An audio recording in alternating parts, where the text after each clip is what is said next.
As a course creator, distinguishing between two is important. Just being aware of that and then seeing where you can kind of like shift. If you're spending a lot of time just maintaining kind of like in your areas, how can you kind of like outsource or delegate some of that so you can really focus on the important projects that will kind of like launch your course business or like to the next level.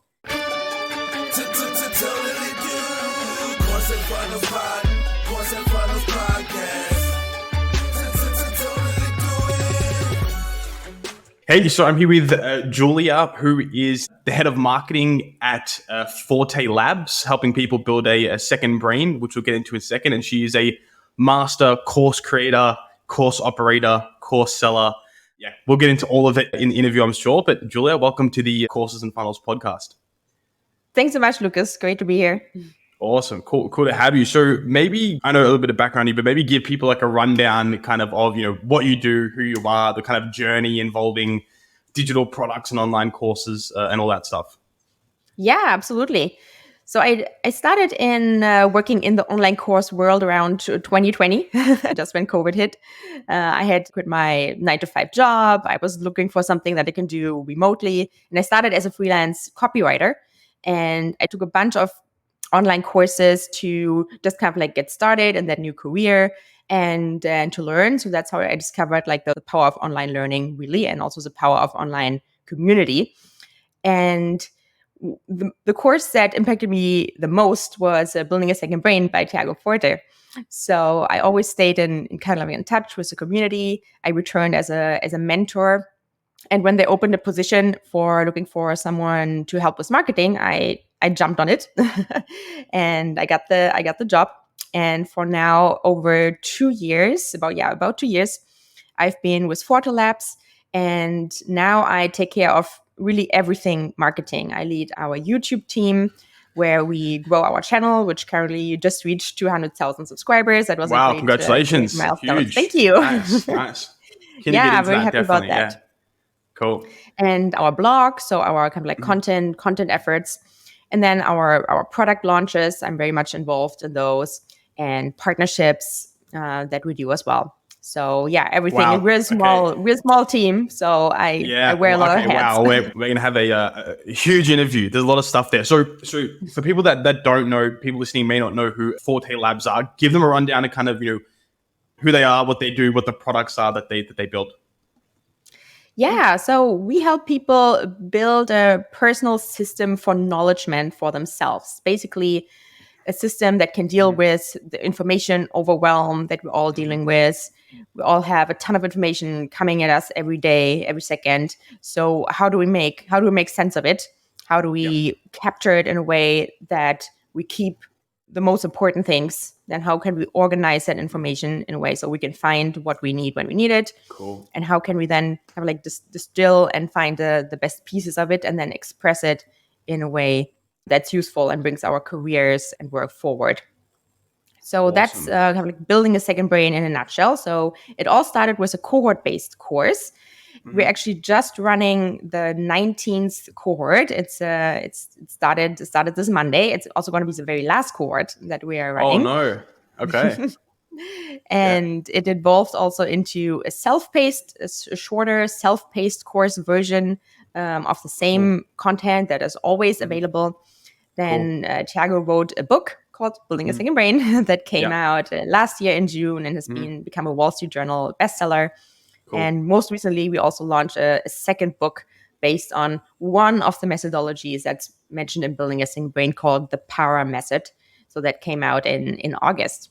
And we're just getting started. Like also on Black Friday this year, we're planning to launch our next product. So okay, excited. Cool. Well, okay, there's gonna be so much good stuff. So let's dive into it quickly.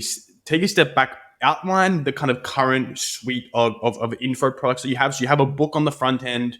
What's the price point there? What's the price point of the kind of the highest ticket cohort? What's the middle one? Give me kind of like a rundown of that, kind of a product ladder. Oh, absolutely. So the book is a traditionally published book. That means we don't really have a say on the pricing. But that means also it's available everywhere books are sold online in all the formats, in hardcover, paperback, ebook, audiobook. It's all there. Yeah, those are the books. And let's say our lowest priced product. And the next product would be our self-paced course. It's priced at $499 US. And that's as I said, self-paced course with kind of like 6 modules. It's pretty short. You can watch it in about 2 hours because we really condense the content down to just the most important things. Yeah. Cool. Because we value people's time and don't want to give them just more information. Yeah. There's enough information out there for sure. Yeah. And then there's a cohort, which is at a $999 US price point. Cool. But yeah, as I said, we're running the very last one right now.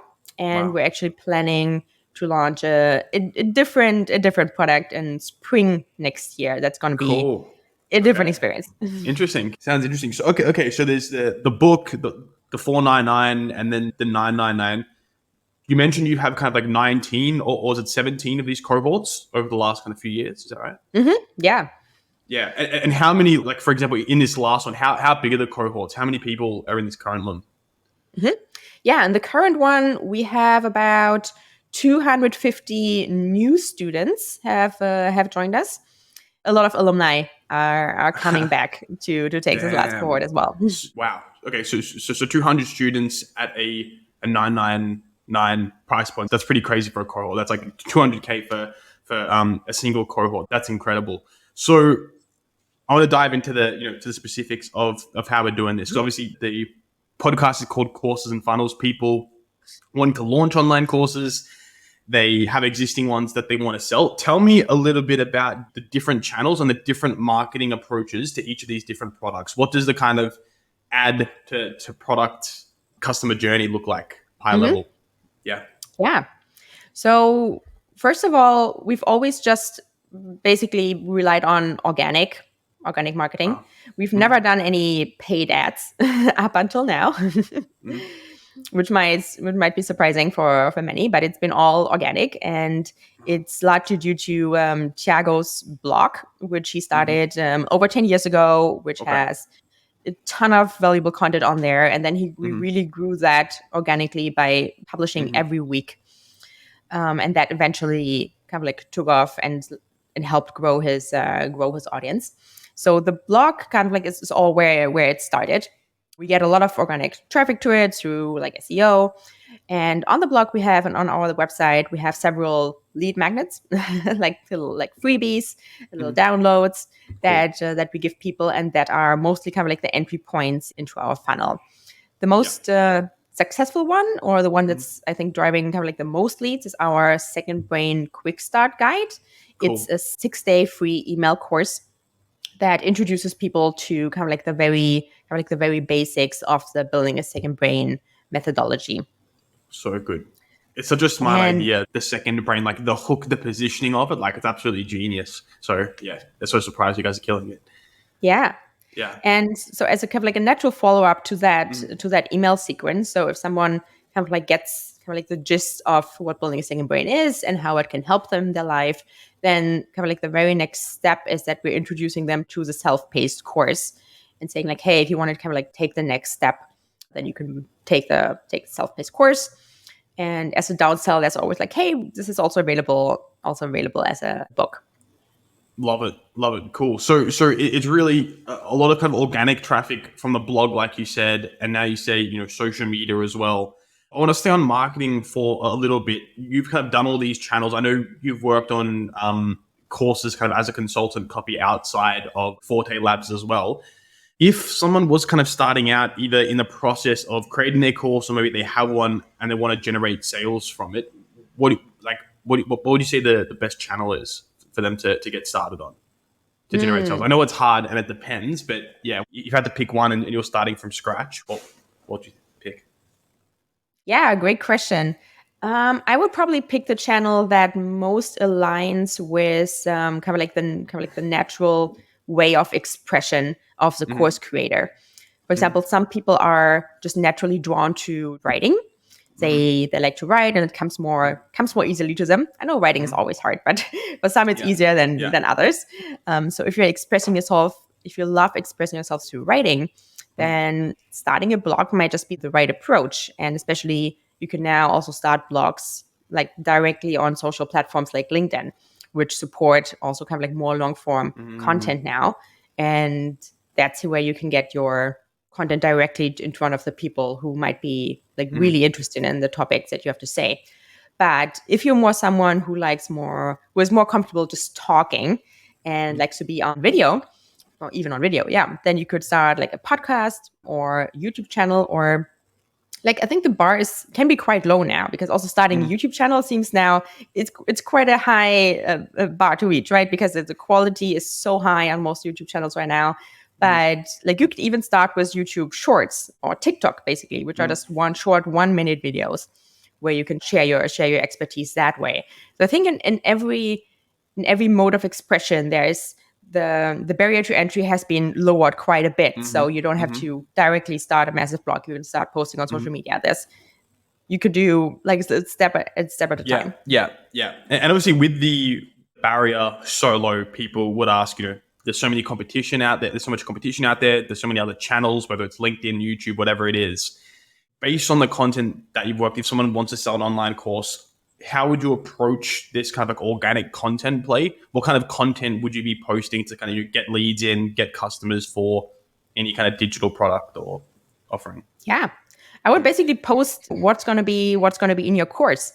There's not really a reason to hold anything back, like put everything out there, because ultimately courses are not so much anymore for like discovering information, although they put information in kind of like a structured way. Yes. Right? Yeah. Whereas in social media or on a blog, they're just kind of like free floating, and someone has to kind of like wade through it and find their own structure. Whereas courses put it like in a step-by-step manner. Yeah. But courses are even more important because of the kind of like the accountability, and like you put some money on the line, right? Because you're paying for the course.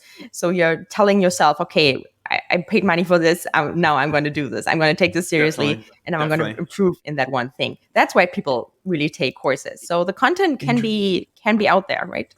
Interesting. Yeah. What you said was really interesting, because like we're doing this more and more now, but we try and do this with a lot of the clients that we work with. We're like, and I'm pretty sure you do this with the kind of the second brain, but we're not positioning as a course, even though part of it is video lessons. It is very much like a system and a process, and almost like you said, like a collection of information put into steps, where instead of going to YouTube for free, looking at 30 different videos and tutorials and being confused, it's like just do this and then just do this. You're very much shortening the kind of learning and condensing it. So I'm curious, how did you? I don't know if the product was already there before you started, but in terms of positioning these products and coming up with the hook or the angle, how do you think about that? How do you approach it? Because like I'll give context. A lot of people in our audience, even people that come to us with course ideas, it's almost like 5 ideas in one, and it's not very, very crystallized. Sometimes it's generic, where it's like how to lose weight or how to grow a business with marketing, versus something very specific like Second Brain. How do you kind of come up with like positioning, ideas, names, hooks, kind of like of the product to make it seem new and interesting? I'm curious. Yeah, I have some thoughts on that. I think a course creator could take almost like kind of like two roads here, two different roads. So the first option is what Thiago did.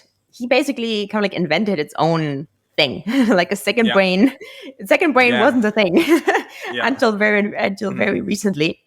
And it's not only now, because of much of his efforts, that it's becoming more kind of like a mainstream accepted term. So he had to do like a lot of work to explain people what is a second brain, what is personal knowledge management. Like it just wasn't a thing. So there was a lot of more like activation energy needed.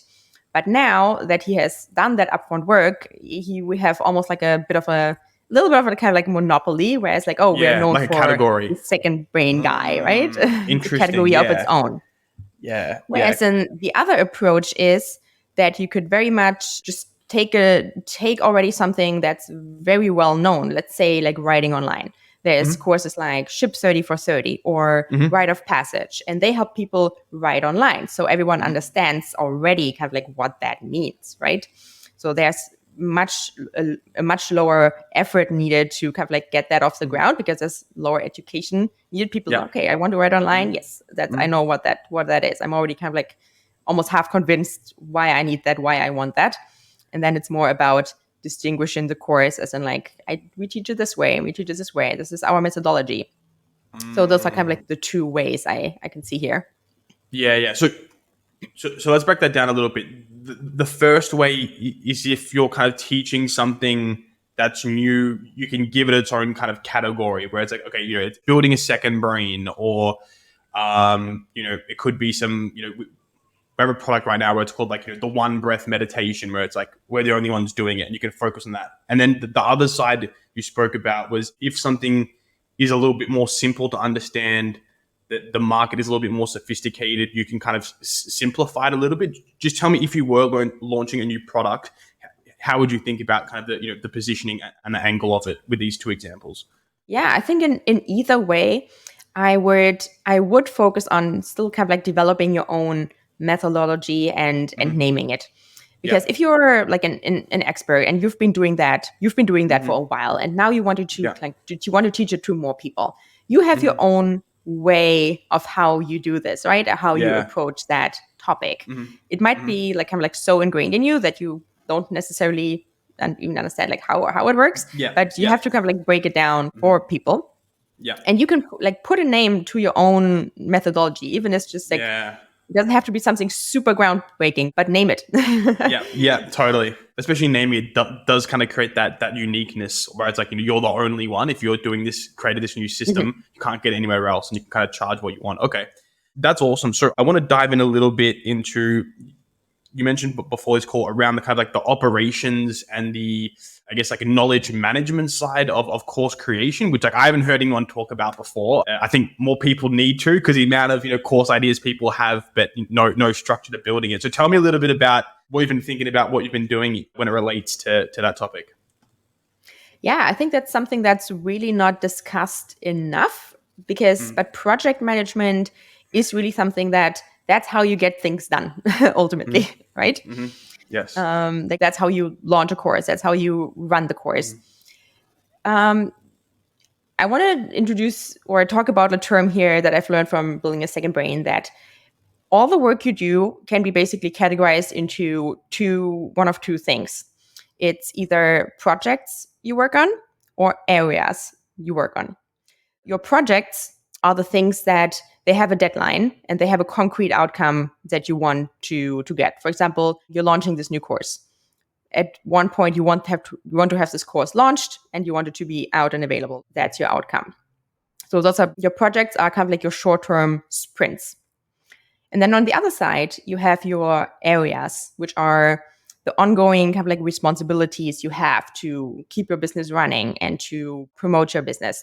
They don't really have an endpoint. They just keep going. And those are kind of like, that's like a marathon. Like areas are kind of like running a marathon because you have to keep at it. So for example, like I'm writing our weekly newsletter.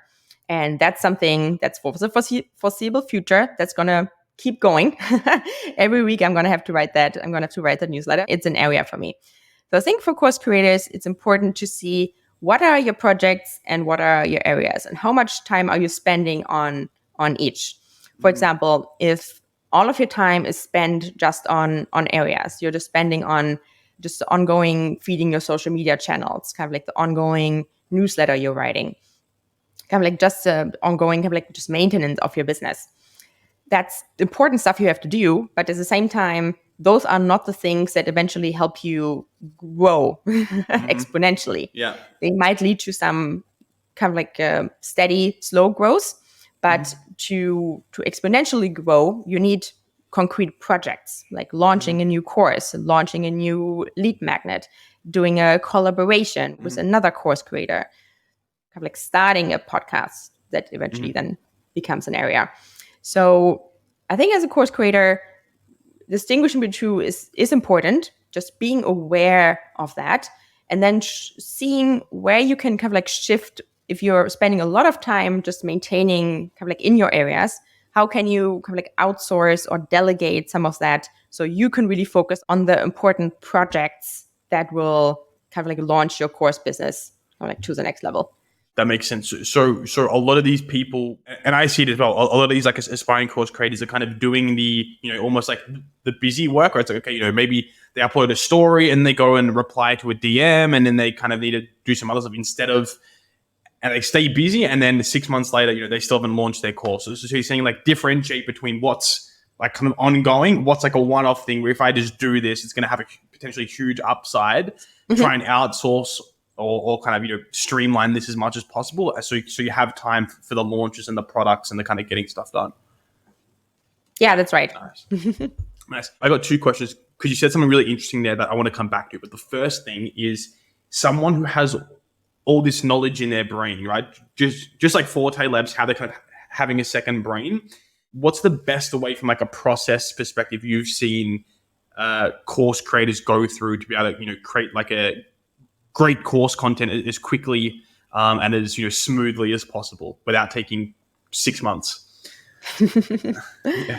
Yeah, the first thing I would say there is just give yourself a deadline to get kind of like the first version out, because the course will never be truly finished. Really, it's always it also should be always kind of like evolving and improving. And especially if you're just starting out, then also the first version of your methodology that you put out is just the first version. You kind of have to test it as quickly as possible to see how it lands with your audience, kind of like where they're confused, where it has still kind of like a couple holes maybe that you kind of like need to shift around. So just, get something out as quickly as you can and test it with a couple of people. Maybe just one-on-one, right? It doesn't have to be even like 100-person cohort or anything like that. It just can be 3 or 4 people that you just run it by. And then you can kind of like take the next step from there and from there. That makes sense. You said something really interesting in the previous passage around, I think, like partnering with the course creators as one of those kind of like, project tasks. Tell me about that as a strategy. If someone's launching a course or has an online course, how can they use partnerships to kind of, generate sales? Tell me about that. Yeah, I think partnerships are kind of like a great way to grow together. For example, it could be in the form of guest lectures that you invite someone to teach a guest lecture that kind of like makes sense for your audience in your course. And you could do the same. You could offer to teach guest lectures in other people's courses or for other people's audiences and help them. Yeah, it's basically just create kind of like a win-win between you and other creator, where it benefits their audience, it benefits your audience, and kind of like you can grow together that way. That's awesome. Yeah, I know. I'm sure you know Ty Lopez, who's like probably one of the goats of online courses. But he did that a lot, right? Like a lot of his online courses, he just brought experts in. Like, okay, teach Instagram, and if the guy teaches it, he sells the course, and then but you're still connected with that new instructor and their audience. So I think that's an awesome tip. Like if someone has a course idea and they see someone else with an audience or another product with a similar target market, offer to free lesson, free live call with the community. That's really, really smart. That's really, really genius. What other kind of marketing tactics or sales tactics are you seeing working for you guys? It's really mainly organic. I know you didn't do any paid advertising, but in terms of kind of going into the specifics in terms of what that funnel looks like, so organic content from the blog or social media, wherever it comes from, are they just going to a sales page? Are they going to like a VSL or a webinar? How are you kind of generating all these sales for the course? Yeah, we heavily rely on email marketing.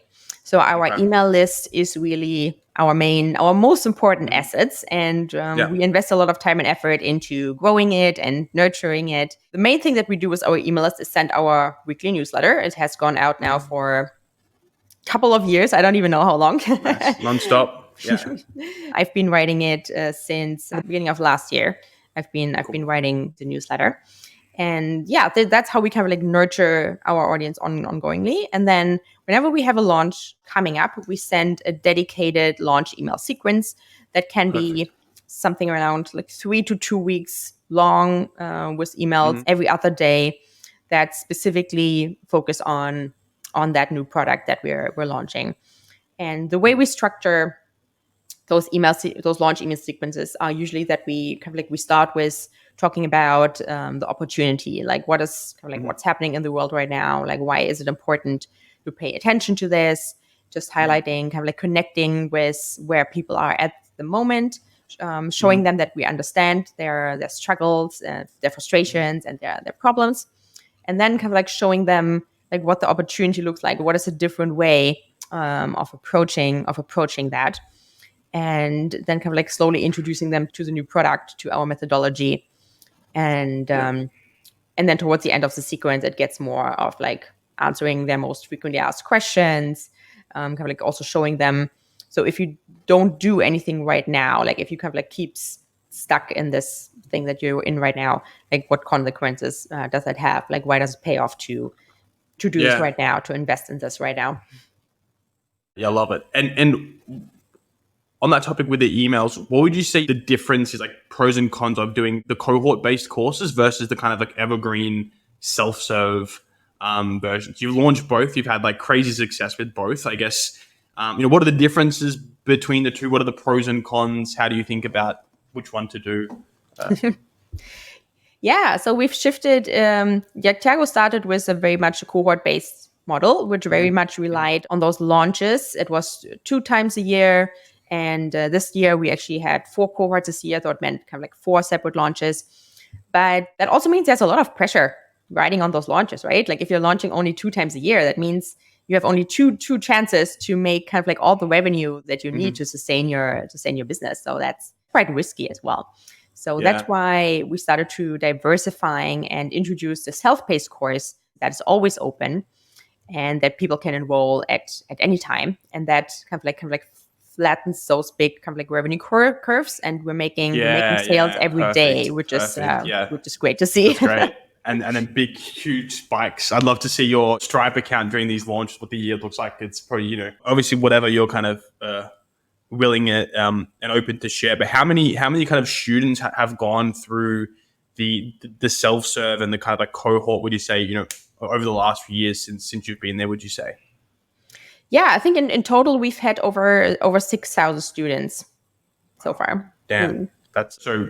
It'd be like a multi kind of 7-figure info product business, just without paid ads. Wow, that's insane. Okay, so you don't need paid ads to get to like a huge level of scale. That's awesome. You were saying as well how you're managing the YouTube channel, and you got 200K for your YouTube channel. Obviously, that's I assume that's a great source of traffic for your online courses and your info products. As marketing manager, how do you think about YouTube as a channel? If someone was thinking about kind of starting, how can they find success and start generating course sales through YouTube? Yeah, YouTube has been a really great channel for us. So for a long time, the channel was just kind of like that wasn't really focused on directly. Like Tiago would just post like an interview he did here and there, like a workshop he did here and there. And then about also like 2 years ago, we started taking YouTube more seriously by investing in kind of like a studio in Tiago's garage where we film our YouTube videos, and just kind of like giving it actually like attention. Like we also had for a long time one person dedicated to the channel, from whom I have now taken it over. If you want to make YouTube work, I think it has to become a priority. We've greatly benefited from Ali Abdal's part-time YouTuber Academy. I think the course is a really great intro to YouTube. And if someone wants to get started, I think that's probably the best way, because it really teaches you kind of like everything, kind of like the nuts and bolts that you need to know, and to become also a part-time YouTuber, because it, like being a full-time YouTuber, I don't think it's what our course creators want, right? they want to teach. Exactly. They don't want to be full-time YouTubers. We're actually working on a similar product right now. So we did a lot of market research with Ali. So we're going to kind of hit that market as well, which should be interesting. So kind of the YouTube organic. Nice. Okay. So it's just a matter of kind of doing it better, doubling down, getting good people in, and kind of focusing on it. Yeah, it does. Yeah, it does need focus and like taking it seriously. And then in terms of converting into course sales, that means it's just about kind of like talking about your course as a part of your videos or giving that concrete call to action at the end of it. I think that's where the conversion can happen. Yeah, awesome. Well, I'm just looking at kind of Forte Labs again at the info product suite there. It looks amazing. So I guess as someone who's been building and kind of launching these products, to someone who wants to create an online course, somebody has one and wants more sales, what advice would you give them? What tips to kind of get them ahead and get them crushing as quickly as possible would you give? To generate more sales. Something that's worked for us, or that's been kind of like a really interesting strategy, is that we run a SecondBrain's summit every year, once a year. Interesting. So this is, so last year, basically a week-long event where we invited other people, other creators from that space, other kind of like expert in personal acknowledgement and productivity. And we invited them for kind of like a week of learning, where each of them had a session where they would also teach something, or we would do a Q&A with them. And that drove a ton of traffic, honestly, because also all those creators that were speaking at our summit, they shared it with their email list and with their audiences, which then came back to us. So that was a big traffic driver that caused quite a incredible spike in our email list growth. Yeah. And we did it. That was all for free last year. And this year we experimented with something different, where we kind of like condensed it down to a one-day summit, and we actually also charged a fee for it, $29. So it became its own, almost like its own launch, its own kind of like revenue event. Revenue, yeah. That it generated. And that, I think, attracted more people that were willing to put some skin in the game. They were willing to invest at least a little bit to learn more about this, and which then translated into like some good course sales for our launch that happened right after. So launching or organizing sort of like a summit, because not all kind of like topics or concepts like have a summit, right?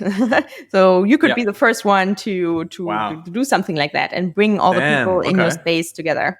One last thing I'm curious about, and we can chat on kind of anything you want as well, is what you said was really interesting about kind of the knowledge management operation side, building the super brain. And I almost feel like a lot of people that have IP and expertise, maybe they're running a business, maybe they're kind of really good at a job, or they're running an agency with a specific set of skills, like Liam Neeson. Like, is there a way they can almost create their process or their IP or their way of doing things, document it, stop it, and systematize it, and then turn it into a course? Because I ask that because one thing I'm finding is when I create SOPs like internally at the agency, it ends up, I do it kind of for the team, but it ends up being valuable content that I can sell, right? Like SOPs, dot points, walkthroughs, even thoughts. I'm curious around how people can document their IP and their processes to clean it up, and then even the idea of potentially selling that or monetizing that, because you've already done the work through your experience. So can you touch a little bit about that? I'm curious. I think that's a great opportunity because it's work you're already doing, right? Mm-hmm. If you're very good at kind of like documenting what you do internally, and your team basically benefits from it, like why not put it out there and help other people with that? And I guess those type of things, kind of like those kind of like templates or SOPs, standard operating procedures, they don't even have to be sold as like a course. They could also be sold as kind of like standalone products and templates that can be available on Evergreen. And I think those are really great things to kind of like diversify also like a course business, where the course is one product, but then you also have kind of like those templates or walkthroughs that can be purchased, because you want to hit almost like different price points, right, with your audience. Like the course could be the premium offer, but the introductory offer could be something like a template. Definitely, yeah. And we're seeing that a lot now as well. Like a lot of the biggest spenders that we see end up having kind of like a kind of $47 or something low ticket front end, and end up selling like a 7, 14, 20K package on the back end.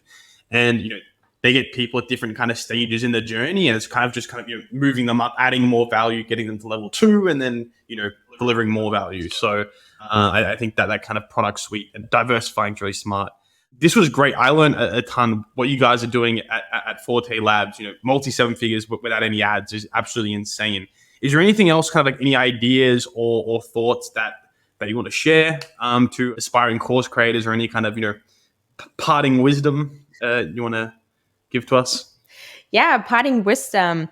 I think I would say just get started, because it's just so easy to put this off. I've also seen that with myself. I have a lot of kind of like projects on the back burner, like, oh, I'll get to this eventually. I have enough time for it.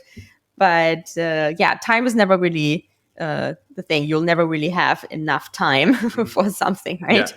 Kind of like you either make it a priority or not. And it can be as something as little as working 30 minutes a day on that one thing. And if you do that consistently, then eventually you will be at a stage where you can, okay, I'm going to publish this. I'm going to get that out the door. Yeah, nice. On that point, promise this is the last question. So if someone has an idea for a course, maybe an outline, from your perspective and your experience, what's like the quickest way to shoot it? Because obviously you can rent like a freaking film crew, have 3 cameras, masterclass style. You can do voiceover. What kind of tools and tech stack and approach do you think is the best for someone to actually get their course live? I think for the very first iteration, I would recommend just teaching it live, because then you get kind of like that real time feedback that you need to kind of like refine your methodology, refine your approach, and to see if it like, do people really get what you're teaching? Do they understand it? What questions do they have? So the quickest way to get started is sign up for Luma. It's free, and get your event, basically launch it as a live event, put it out on Zoom with a Luma landing page, and share that on social media, and ask people, even DM people to sign up, invite them to that event. You can call it a workshop, a masterclass, a webinar, whatever you want. Could be like 45 minutes, an hour. And then, you just go ahead and teach it live and see what happens. Cool. Awesome. Love it. Well, Julia, thank you so much for coming on. I really appreciate it. A ton of wisdom shared. Where can people find you, learn more about you, etc.?